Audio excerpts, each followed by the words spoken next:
Little Women, and author Alcott resonate 150 years later. In this May 17, 2018 photo, Samuel Ruggiero, of Erie, Penn, front left, examines the desk where author Louisa May Alcott sat while writing the book Little Women, at Orchard House, in Concord, Mass. Since Little Women was published 150 years ago, the coming-of-age book has been translated into over 50 languages. AP photo, Stephen Sen, Concord, Mass. AP, a century and a half before the Society had far different expectations of women in 1867, when publisher Thomas Niles asked Alcott to write a girl story. At a time when women were expected to marry, often did not hold employment and could not vote. Alcott had her doubts about the success of Little Women. Since then, the coming-of-age book has been translated into more than 50 languages and made into films, a musical and a recently aired PBS Masterpiece mini-series. The novel constantly finds new audiences as women worldwide confront sexual misconduct, misogyny and pay inequity. Mayella Better, 34, of Appleton, Wisconsin, read Little Women as a girl and thinks it's still relevant. Could say that strong females in literature, TV and every other medium have slowly shaped the minds of modern strong women, she says. We grew up with Buffy, Hermione, Katniss, Jo, Lizzie Bennet, Sarah Crew, among others, she says, and so we have almost been groomed to fight for what's right and to not let others take advantage of us.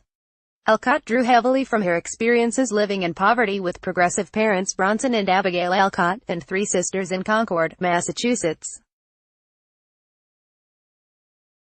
Although her transcendentalist father led his family through 30 homes, one stands out as the place where Little Women was written, Orchard House. Alcott was 26 when her family moved into the then dilapidated house in 1858. The enterprising family turned the tenant farmhouse, once slated for destruction, into a place where Ralph Waldo Emerson, Henry David Thoreau and other literary neighbors would drop by for intellectual discussions.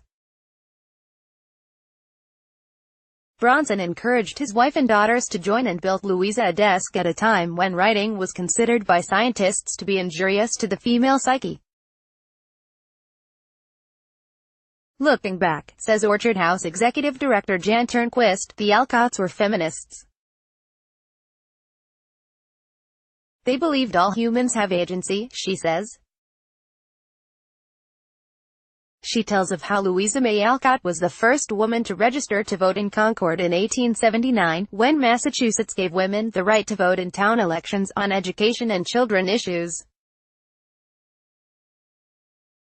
In 1880, Alcott and 19 other women attended the Concord town meeting and cast their ballots. In a letter to periodical Woman's Journal, Alcott wrote of voting, "No bolt fell on our audacious heads, no earthquake shook the town." Alcott did other unconventional things.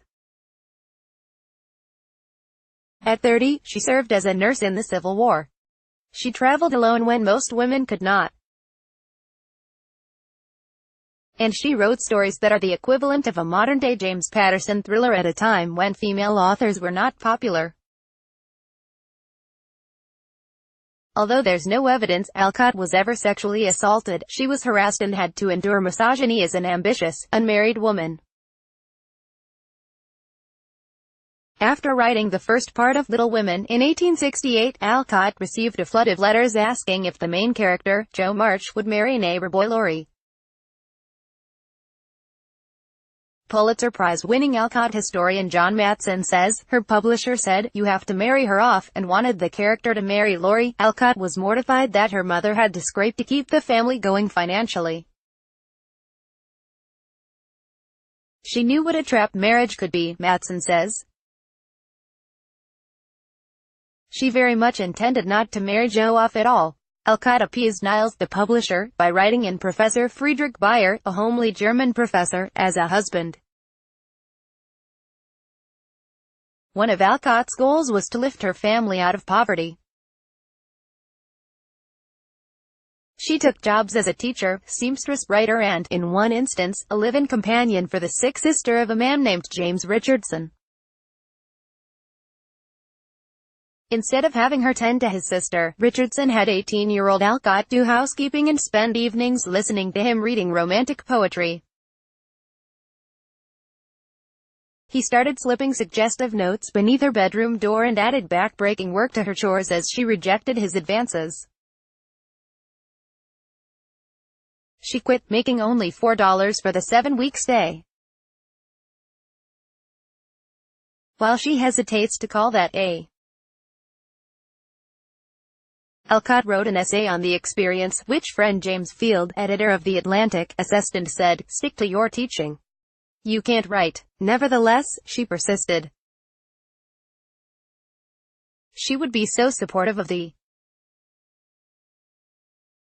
To celebrate the sesquicentennial, Orchard House will host many events, including a conversational series to discuss the book's modern-day relevance. On the actual 150th anniversary, Sept. 30, it will be read sequentially in parts and videotaped worldwide. Copyright 2018 The Associated Press. All rights reserved. This material may not be published, broadcast, written or redistributed. Advertiser content.